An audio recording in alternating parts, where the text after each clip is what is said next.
3, 2, 1.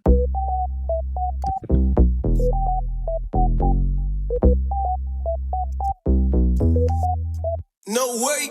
All right, welcome into TheSadFan, where we talk about the good, the bad, and everything that made you sad. And Josh joins us from the Gorp Show and from Popcorn and Beers. And I got to say, one thing I know that makes me sad is that college football's regular season means absolutely nothing.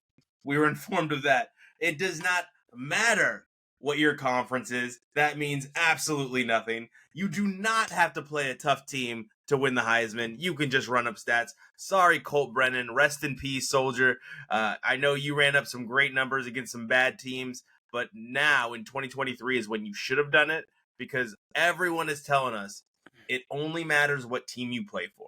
It does not matter what conference you're in. It does not matter how many wins and losses you have. It does not matter who It you does beat. matter what conference you're in, though. Nope.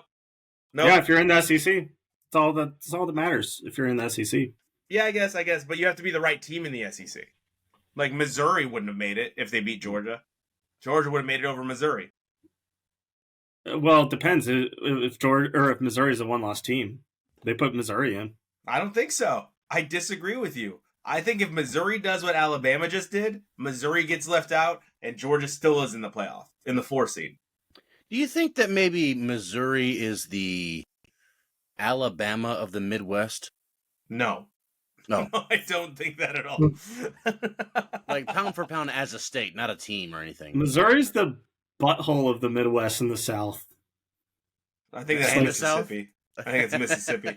And we'll It's talk like about- right there. Like, what do you classify it as? Midwest or the South? Missouri is the Midwest for sure, but Midway, the South, Missouri is what it sounded like you just Then said. why are in the Southeastern Conference?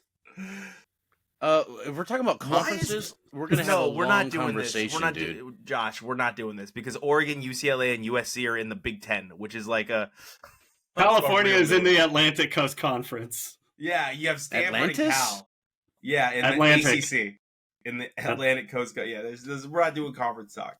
But here's the thing: Jaden Daniels is probably going to win the Heisman, and he played terribly against good competition and really, really, really well against really awful competition. Wes, you made an argument about Michael Penix.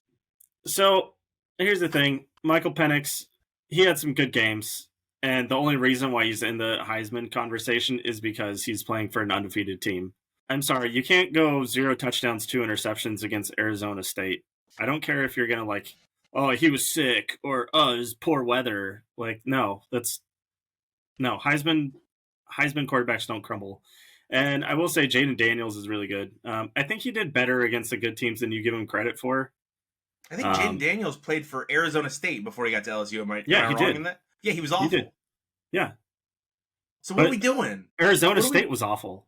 It still What is. are we doing there? What are We're we just going to doing? discount that being surrounded by all NFL players makes a difference?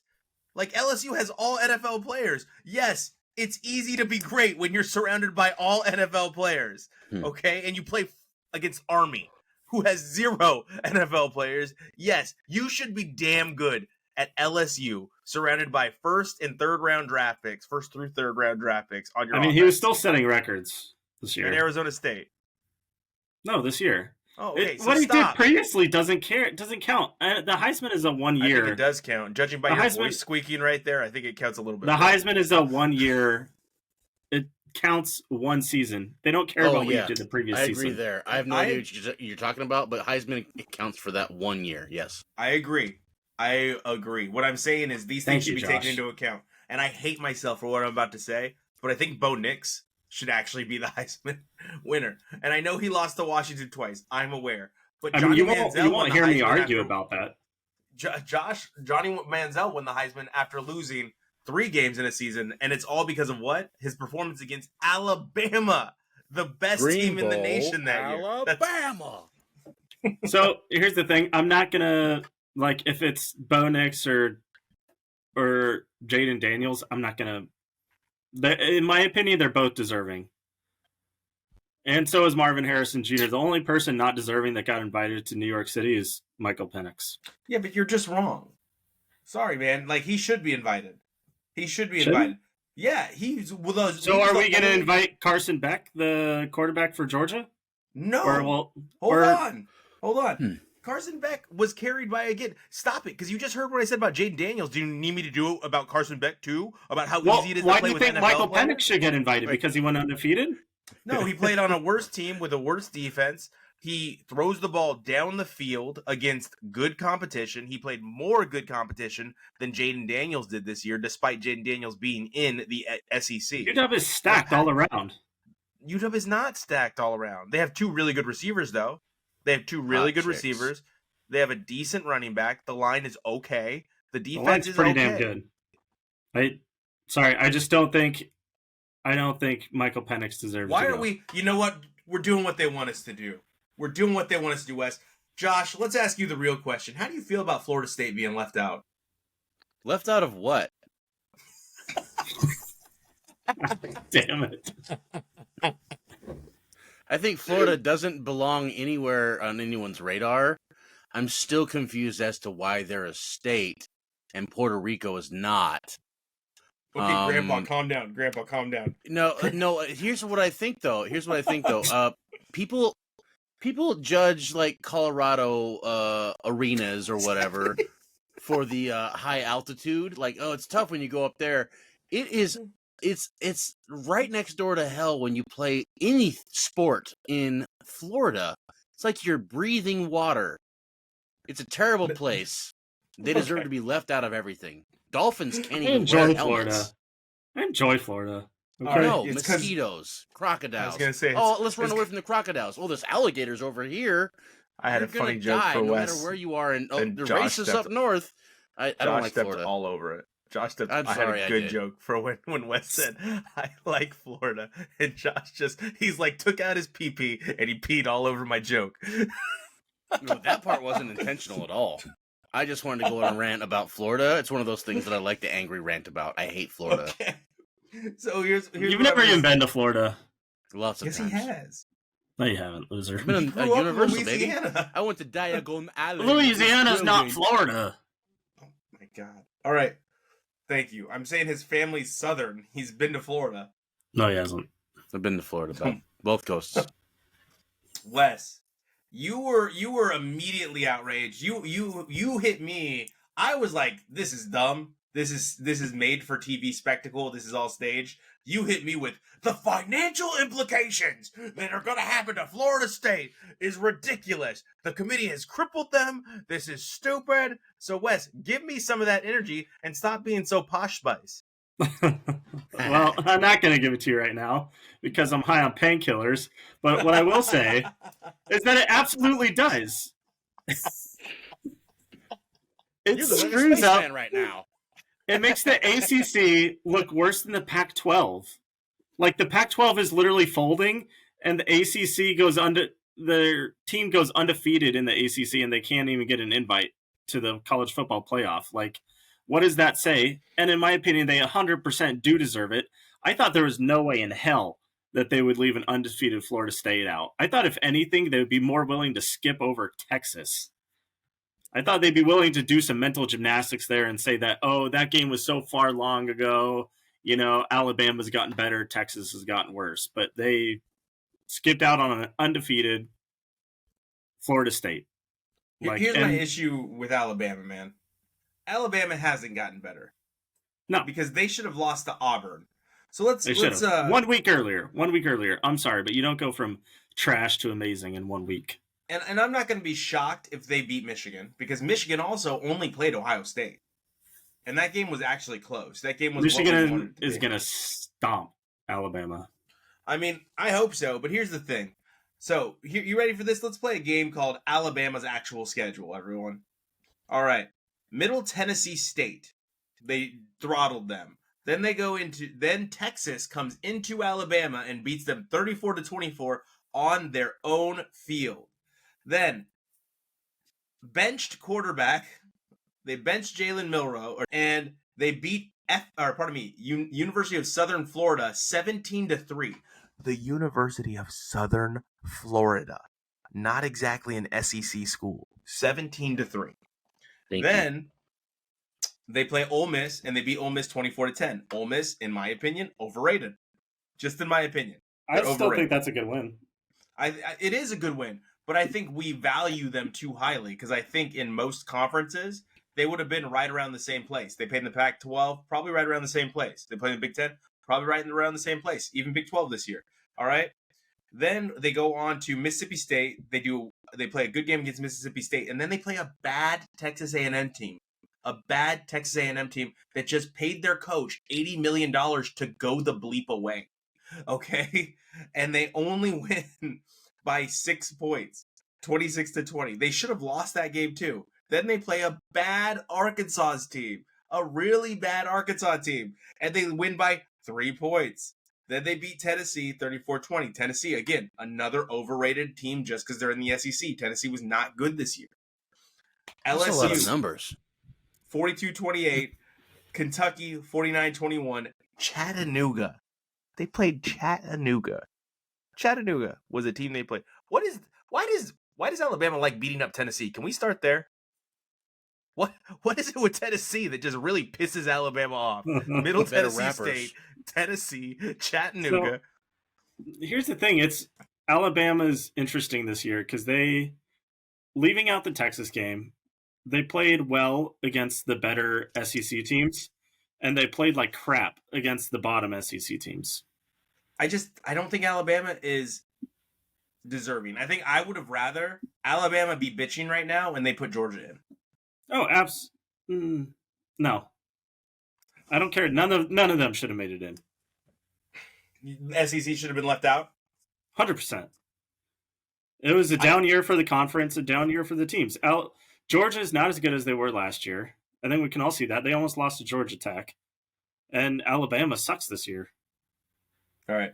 So because Wes is high on painkillers. Leave him out. Because I don't Wes give a is shit. high on painkillers, as he said. He just had knee surgery. So he's not just popping narc. All right? But heaven forbid the SEC get left out of 1 year. Oh boo-hoo, cry me a river. That did not go where I thought it was going to go. I thought he said, heaven forbid I enjoy a couple painkillers every now and then.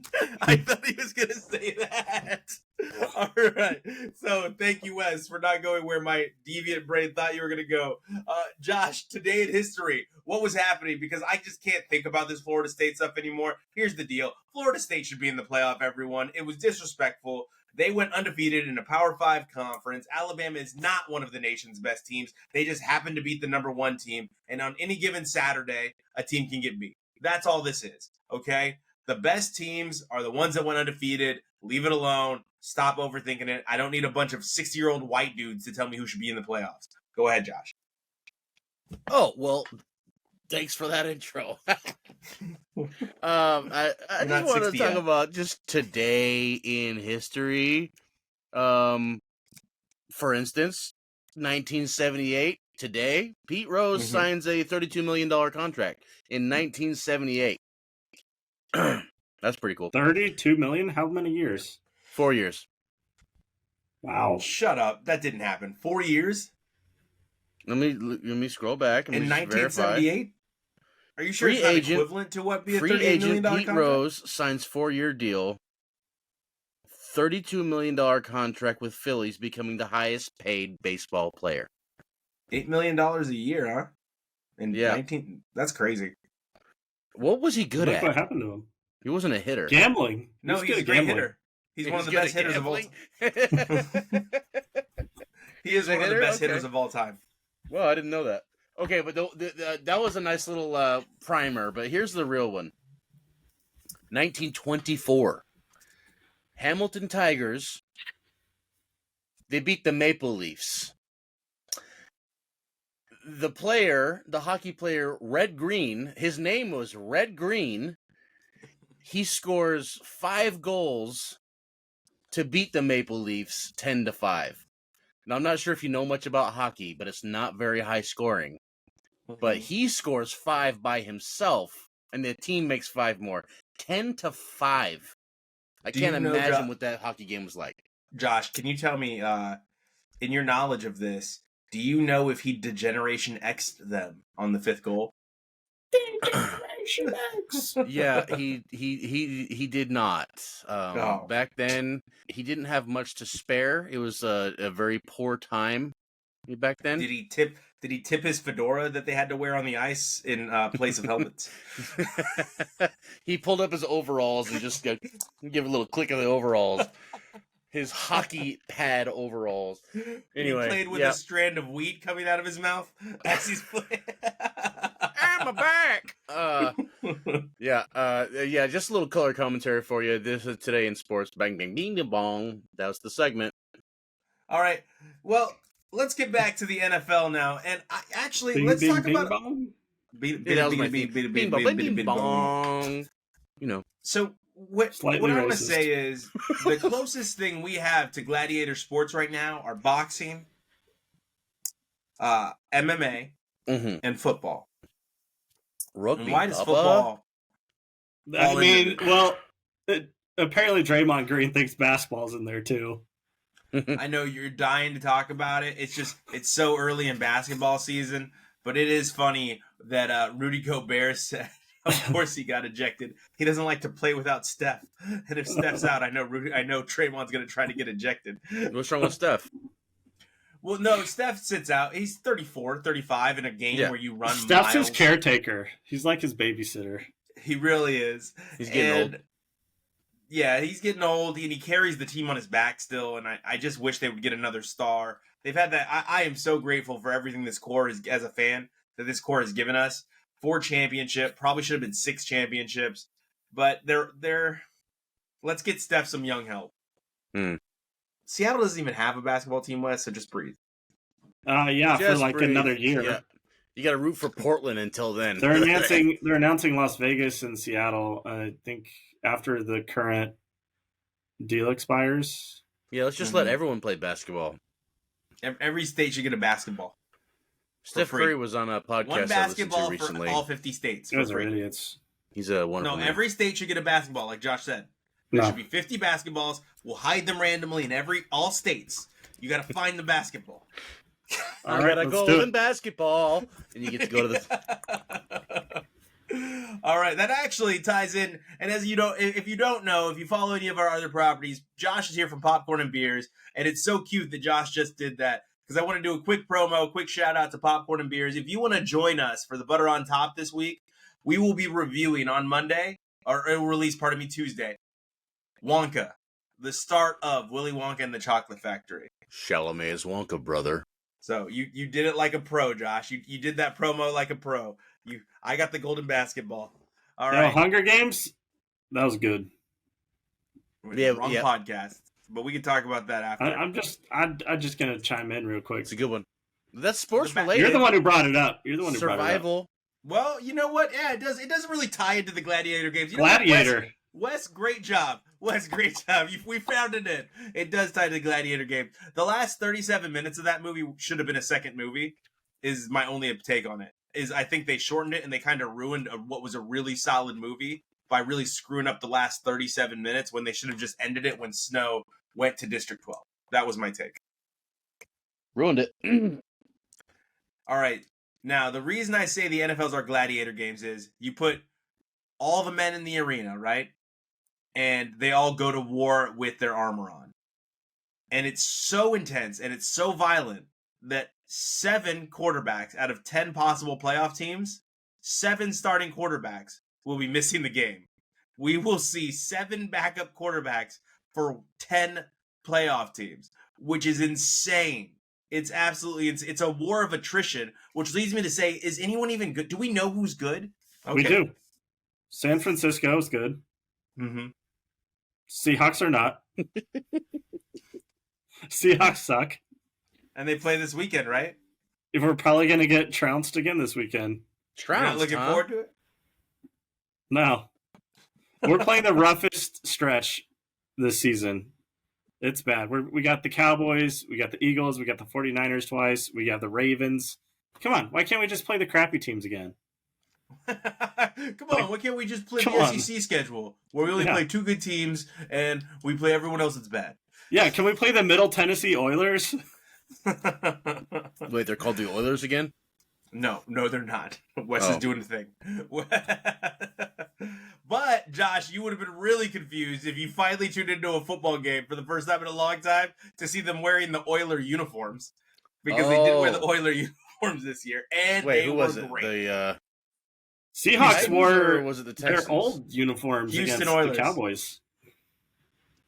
Yeah, no, and everybody raved about Seattle's uniforms against the Because Cowboys. they're dope. That's the best part of our team right now is the uniforms. That's so sad. That just made me sad I immediately. mean, well, to be fair, we To be did fair, play a really huh? good game against the Cowboys, minus our Okay. defense. That was the best offensive game I've seen from the Seahawks in years. I do think it's crazy because it's hard to tell who's the best when really all we're doing is we're telling who's the healthiest. Because in all honesty, if some of these quarterbacks were healthy, I think the team would be different. We see how important quarterbacks are to teams. But I'm going to tell you right now, I think it's about 5 good teams, and then everyone else is just just okay. Like, it's not really going to do anything. I think the Dolphins, the Cowboys, the Eagles, the 49ers, Ravens are good. I know they're good, as long as they have their quarterback. The Jags and the Lions, I don't know are good, even if they have their quarterback. I think they're okay. They might be good, but I'm not sure. So the NFL is really crazy this year because it, like I said last week, it hasn't been great ball. There's not a ton of parity going on right now. I'm not sure the Chiefs are good. I think the Bills could beat the Chiefs this weekend. So it's very confusing right now. And I'm just sitting here like, tell me who to like. Tell me who's good this year. I feel like there is a lot of parity, though, this year, which is kind of why it seems like there's so many teams that are just huddled around 500. Even like the really good teams that you thought would have been good. Is that parity Like or just the bad Bengals balls? and the Bills. I think it's parity. The I mean, Bills you are good even this saw the 49ers. Who did they lose to? Garbage teams. Yeah, but Did they lose to the Falcons? Yeah, but they were injured during those games. That's what I'm saying is all One things injury though considered, shouldn't screw up your team like that. are teams injured or are they good? Is my ultimate question. So the other thing I want you to know is the NFL is really, really testing our patience this Thursday. They really want to force us to watch something awful to see if we'll do it. The NFL wants to say, hey, we're going to shove something terrible down your throat and you're going to like it. You're going to like it. Okay? Do you guys know who's playing this Thursday? No idea. The Patriots and the Steelers. The 2 lowest scoring teams in the NFL. The Wow. 2 most decorated teams in the NFL. Ever or but what? Just like the Heisman, right just like the Heisman. You can't It only get matters flippy this floppy, year. Wes. now. It But only they're the matters most this year. decorated teams in the history of the NFL. They got big fan bases. If you They got can't tell you go, big something, bud. fan bases. if you can't go back in history with the Heisman, then you can't go back in history with the 2 crappy teams that are playing Huge Thursday fan night. bases. Biggest fan Huge. bases. Huge. So I want to end the show with something fun. We're all wrestling fans here, and we're talking about fan bases. Who was your favorite group with the biggest Rhea fan Ripley. base Oh, ever? what? Who was your Biggest what? favorite group in wrestling that had the biggest fan base? My favorite group that had the biggest fan base. Yeah, throw out an honorable mention too. See, my first thought was Harlem Heat, but they didn't have a huge fan base. No. The Four Horsemen were a big dang deal once upon a time. Arn Anderson, Ric Flair. Who Yeah. else was in that? Chris Benoit. Unfortunately, Let's Benoit, not you do know, that. that's a mixed bag right there. But the Four Horsemen, it was Arn Anderson, Ric Flair. I think it was Chris Benoit at one point at least. It was And WCW somebody era. else. Yeah. Dubs to dub. Anyone that Sting attached himself to. Okay, that's it. That's your thing. Well, you know what, man? I've really been watching it a lot at work, and I'm really just kind of into the ladies lately. Well, they have the women are better than ever. The women are They're better so than ever. good. Their choreo is great. The acrobatic skill they all employ is incredible. Their creativity with moves. Yeah. It's a real show, in my opinion, again, and where the men aren't really playing much lately. Like, they all look kind of the same. They all have kind of the same gag, and no one's really popping out like, who's going to be the next contender for the belt? And everyone just points out, like, old people now. Yeah. Like, My people who thing should be was- retired. Yeah, people who should be retired. I want to give my honorable mention to the Ministry. I don't know if you remember the Ministry with the Undertaker, Big Boss Man, Viscera, the Acolytes. That was so fun to watch. I think he crucified. Wrestling was such a different sport. I think he crucified Stone Cold Steve Austin, and I think he also hung Ken Shamrock's little sister from the cross. Yeah. It was so weird. But what was the one that The Rock was attached to? He was a part of the Rock and Sock. The Nation of Domination. Yeah, Nation of Domination. The Nation of Yeah, I Domination. saw someone talking about the Nation. I think it was Mark Henry or somebody talking about like everyone went on to be somebody after that. You know what I mean? Yeah. Especially The Rock. But like, it was a big group that was underappreciated. Wes, what were you gonna say? The Road Warriors. The Road Warriors, man. Those were like my favorite tag team back in the day. Dude, Okay. the Armor, I had their trading card. So, dude, they So did I. look just like football players. They look like your average Raiders fans. shut up. Straight up. They had the spikes and everything. So the Ministry was my honorable mention. My number one was the Generation X. That was my number one. I know you were going to say that. I'm going to go in a little bit different direction. Evolution. I don't even know who Evolution is. Randy Orton, Batista, Ric Flair, Triple H. That was my time where I stopped watching. That's literally that window where I just stopped watching for a while. That's when I was watching probably hardest, like right in high school. Yeah. No, that wasn't high school, was it? 2002, 2003. Was it really? I stopped watching. Yeah. Yeah, I that never was saw after any I stopped Randy watching. Orton. I just came back to it. Go Yeah, ahead, Josh. I was saying that's the same for me. I've never actually seen Randy Orton wrestle in real life. I've never seen it. The addition of Ric Flair to that group just like put it over the top. Like this old guy who is like a legend, and he just mentored those young guys. It was great. And then you had Triple H, of course, who always hogging the belts. But Batista and Randy Orton became two of the best. Oh my gosh. Do you remember Gangrel, Edge, and Christian with like the vampire group? Like, are they vampires? The Brood? The Brood, yeah. The Brood. What's in the cup? What's in the cup? No, Rhea Ripley now, what I was going with this and why I chose the Generation X is Rhea Ripley is a female wrestler that She's one of the a ones that Josh monster. was talking about. And she's a monster. And she's like the new China for her group. And I'm trying to remember what Rhea Ripley's a better wrestler overall, entirely. Yeah, I mean, I guess I that's agree. what everybody says. And I was shocked to see she was like 5'3" or something. Like 5'4". Really? Yeah, I think that's, I looked up her China height. or because- Rhea? Rhea. Because she looks jacked. She looks Yeah. jacked. She looks like she's 7 feet tall. Yes. Yeah. And China was pretty tall, if you remember correctly. I remember the Jericho China saga was always crazy to me. So right now, her little group with like Dirty Dom, I'm trying to remember what that group is called. And it's Dominic Mysterio, Rey Mysterio's son. Yeah. He looks like some kid from the trailer park, which he probably is. Well, he's imitating Eddie Guerrero now. Is that what he's doing? Is that his shtick? Yeah, Or that's does he his look shtick, like and he gets massive Crack baby heat I was everywhere friends he with as a goes. kid. Every time he tries to talk on the mic, he just gets booed out of the arena. Well, everybody just wants to see Rhea Ripley.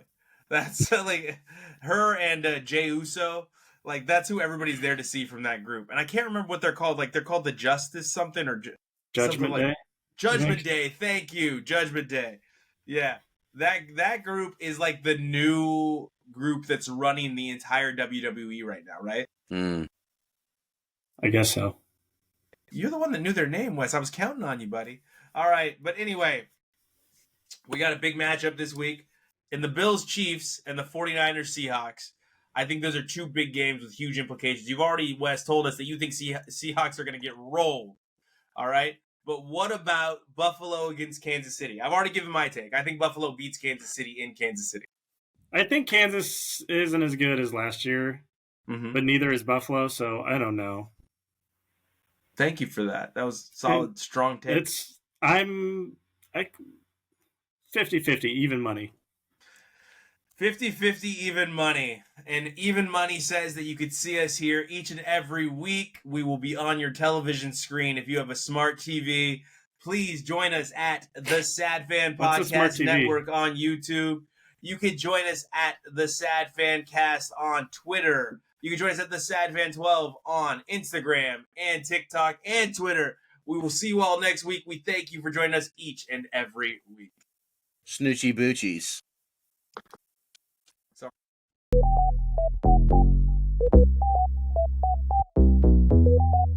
No way.